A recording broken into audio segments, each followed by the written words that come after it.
तो इन्होंने फिर ये बता दिया कि परमात्मा निराकार है, उसका समाधि दशा में केवल प्रकाश देखा जाता है। अब इनको कोई पूछे, बूढ़ी आत्माओं को, कोई ये कहे कि हमने सूर्य का प्रकाश देखा और सूर्य निराकार है, तो बताओ कोई अकल है उसमें? अब जैसे आप यहां शेड के अंदर बैठे हो, आपको बाहर प्रकाश दिखाई देता है, तो आपने किसी को बता दिया कि सूर्य का प्रकाश दिखाई देता, बाहर रोशनी बहुत है, और वो अंधा सुन रहा हो कोई। अब उस अंधे ने उस आंखों वालों से इतना तो सुन लिया कि परमात्मा का प्रकाश दिखाई दे रहा है, फिर वो आगे अंधों में ही लग गया प्रवचन करने, कहते सूर्य का मैंने प्रकाश देख लिया, मेरी आंखें आ गई हैं। फिर वो अंधे पूछते हैं तो सूर्य कैसा है? वो कहता सूर्य तो निराकार है, दिखाई थोड़ा देता है।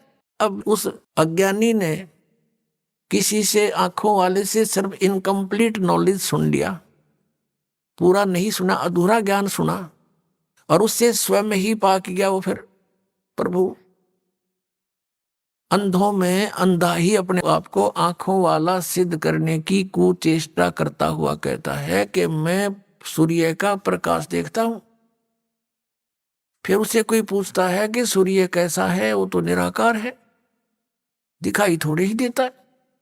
तो इन अज्ञानियों की आज तक ये थ्योरी थी, ये विधान था, ये सिद्धांत था कि परमात्मा का केवल प्रकाश देखा जाता है और परमात्मा निराकार है। ये कोई बात हुई? अब कोई कहे हमने ट्यूबलाइट देखी, ट्यूब का प्रकाश देखा, और ट्यूब को निराकार बतावे, क्या वो आंखों वाला हो सकता है? वो सुना सुना बकरा है। तो ऐसे ही इन्होंने जो हठ योग किए, इनको कुछ नहीं प्राप्त हुआ। इसने कह रखा है कि ना वेदों में वर्णित विधि से 11वें अध्याय के 47-48 श्लोक में गीता जी में, ना वेदों में वर्णित विधि से, न यज्ञों से, न जप से, न तप से, न किसी मंत्र से, मैं किसी प्रकार से भी मेरी प्राप्ति, मेरे दर्शन नहीं हो सकते। इसी कारण से इन्होंने हठ योग किए, काल के न दर्शन दिए नहीं, क्योंकि इन्हें बीज बबूल का बो रखा, इन साधना का ब्रह्म की ये कह मैं दर्शन दूं को न्या। तो ये यहां पर आंट लगी रही, तो इन्होंने अपना अज्ञान सिद्धांत बनाकर समाज में प्रवेश कर दिया कि परमात्मा निराकार है, वो दिखाई थोड़ा देता है, तो सबने मान लिया। इसी आधार से चाणक्य ऋषि ने साधना की, हठ योग किया, परमात्मा तो मिलना था ही नहीं, मिला नहीं, एटम बम बन गया, सिद्धियां आ गई, इतनी सिद्धियां आ गई, कहते हैं 1 सेकंड में सभी इन 7 लोकों ने नष्ट कर दे, अतल उतल पताल, इनमें एक वचन से सबके सब उससे भय मानने लगे। बताइए थे ऋषि जिन डरते पीछे लाग रहे थे। तो फिर वो जब साधना काल उसकी समाप्त हुई, उससे वचन से सिद्ध कुछ अटपटी सी होने लगी, लोग पीछे लग गए, ऋषि ईश्वर कहला गए, ऋषि ईश्वर ऋषियों में श्रेष्ठ। एक समय एक मानधाता नाम का चक्रवर्ती राजा था, पूरी पृथ्वी का शासक था। और ये क्या करते हैं, कुछ वर्षों के बाद एक जांच करते हैं अपने शासन की, कि कहीं किसी मेरे अधीन राजा ने मेरी पराधीनता अस्वीकार तो नहीं कर दी है। घोड़ा छोड़ दिया जाता था जो राजा का पर्सनल औरस होता था, निजी घोड़ा राजा का, उसके ऊपर व्यक्ति कोई नहीं बैठता था। उसके गले में एक पंपलेट टांग देते थे, एक इश्तेहार लगा दिया जाता था, और उस पर लिख दिया जाता था कि जिस भी राजा को, चक्रवर्ती राजा मानदाता चक्रवर्ती की पराधीनता अस्वीकार हो, वो इस घोड़े को बांध ले और युद्ध के लिए तैयार हो जा। राजा के पास 72 अक्षौणी सेना है, उसकी डिटेल लिख दी जाती थी कि ताकि खाम का कोई आग में हाथ ना दे बैठे, उसको पहले बता दें कि राजा के पास इतनी सेना भी है। तो वो पूरी पृथ्वी पर घोड़ा घूमे आए, साथ में हजारों की संख्या में सैनिक उसके साथ थे, घूमे आए, किसी ने घोड़े को नहीं पकड़ा, यानी इस पूरी पृथ्वी पर सभी ने उसकी पराधीनता स्वीकार थी। जब वो जा रहे थे तब भी चुनक ऋषि ने देखे कि घोड़े पर कोई भी नहीं सवार है और बाकी सब घोड़े पर बैठे हैं, क्या कारण है। वापस जब आए, ऋषि से रहा नहीं गया, उसने कारण जाना कि इस घोड़े पर क्यों नहीं बैठा भाई कोई भी, क्या बात है। तब उसको बताया गया कि ये राजा मानधाता चक्रवर्ती का घोड़ा है, इस पर किसी को अलाउड नहीं बैठने का। और इसके गले में जो पंपलेट लिखा है, इसमें लिखा है ऐसे ऐसे, और ये पूरी पृथ्वी पर घूम आया है। किसी ने भी राजा के साथ युद्ध करने की चेष्टा नहीं की, किसी की हिम्मत नहीं बनी। अब चुनक ऋषि ने कहा कि क्या चक्रवर्ती राजा मानधाता का किसी ने युद्ध नहीं स्वीकार किया। तो सैनिक तो होते ही हैं, ये कुबोल भी होता है एक आधा, जो सिपाही होते हैं। उसने कहा कि किसकी है किसी में हिम्मत, उसकी जाड़ फोड़ दे हम, हमारे राजा के पास बेहतर सोनी सेना है। तो इस बात से ऋषि ने सोचा कि राजा में तो अभिमान हो गया और इसका अभिमान सेट करना चाहिए। उसके लिए चुनक ऋषि ने कहा कि भाई यदि मैं इस घोड़े को बांध लूं तो क्या हो। तब वो सैनिक कहने लगे कि अब अभी बताया था आपको क्या होगा कि राजा का युद्ध करना पड़ेगा। तो उसने कहा ऋषि चुनक ऋषि ने कि मैंने राजा का युद्ध स्वीकार कर लिया। अब वो सैनिक कहने लगे रे कंगले, तेरे दाने खाने को नहीं, और युद्ध करेगा तू महानदाता चक्रवर्ती राजा के साथ, अपनी माला जप ले चुपचाप, क्यों तेरी सहमत आई है।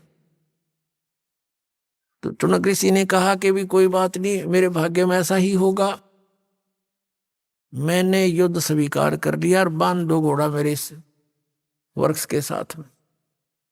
अब वो तो चार बैठे थे, उन्होंने बांध दिया घोड़ा, जाकर बता दिया राजा को कि आपका युद्ध चुनक ऋषि ने स्वीकार कर लिया।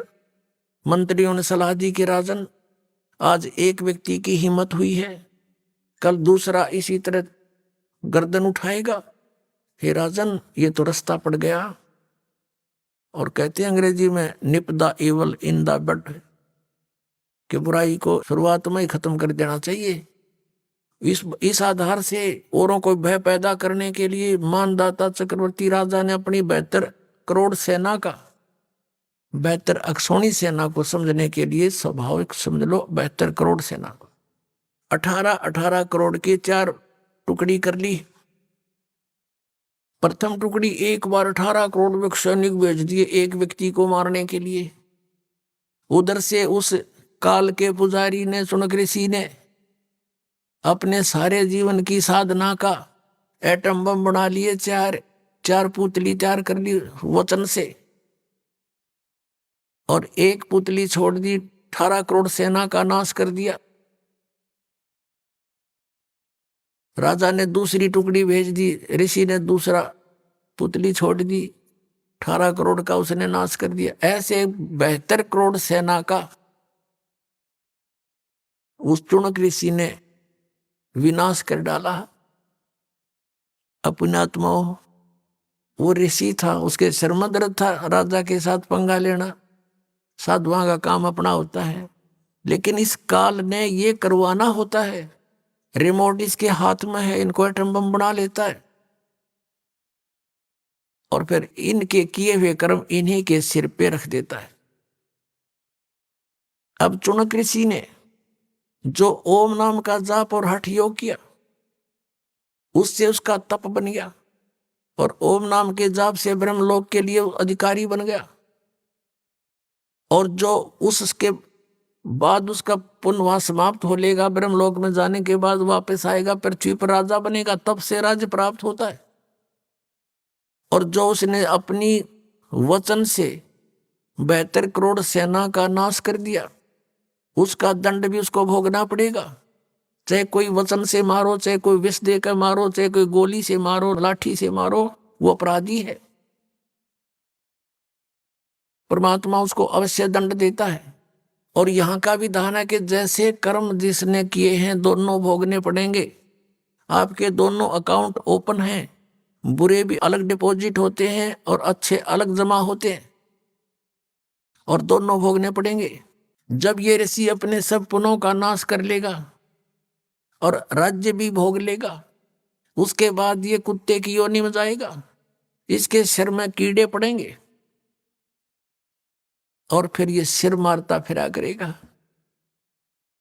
एक साधु और उसका शिष्य जा रहे थे, रास्ते में एक मछियारा मछली पकड़ रहा था और जाल भर के बाहर डाल देता था, तड़प तड़प के मर रही थी। उस शिष्य ने पूछा, हे गुरुदेव, इस अपराधी प्राणी को क्या दंड मिलेगा? गुरुजी चुप रहे कि आजा बेटा, फिर कभी बताऊंगा। 4-5 वर्ष के बाद गुरु शिष्य दोनों कहीं से गुजर रहे थे। वहां एक हाथी का बच्चा उछल कूद मचाता हुआ और 2 पेड़ों के बीच में फंस गया। वो बिल्कुल निकट निकट थे। उसमें से ऐसे झटकम पटकम होकर बाहर निकलने की खूब चेष्टा करते हुए उसकी सारी खाल छुल गई और किसी भी तरह वो बाहर अवश्य आ गया, लेकिन उसमें कीड़े पड़ गए उसके जख्म में, और वो पड़ा पड़ा चिल्ला रहा है और करोड़ों कीड़े उसको खा रहे हैं, नोच रहे हैं मोटे मोटे। तब शिष्य ने पूछा कि हे गुरुदेव, इस प्राणी को कौन सा दंड भोगने को मिल रहा है? उस समय गुरु ने मुंह खोला कि बेटा, आपको याद होगा एक समय एक मछियारा मछली पकड़ रहा था। कहाँ गुरुदेव, आपने प्रश्न किया था इसको क्या सजा मिलेगी? कहाँ गुरुदेव, कि ये वही मछियारा है, ये हाथी का बच्चा, और जितनी मछलियां आज इसके मांस को खा रहे हैं, नोच रहे हैं, ये कीड़े बनकर।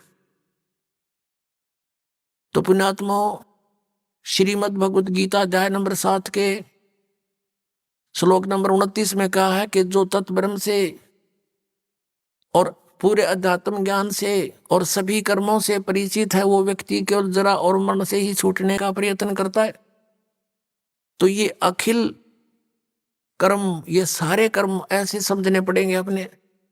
परमात्मा ने लिखा है कि तुमने उस दरगाह का मैल नहीं देखा और धर्मराज के तिल तिल का लेखा।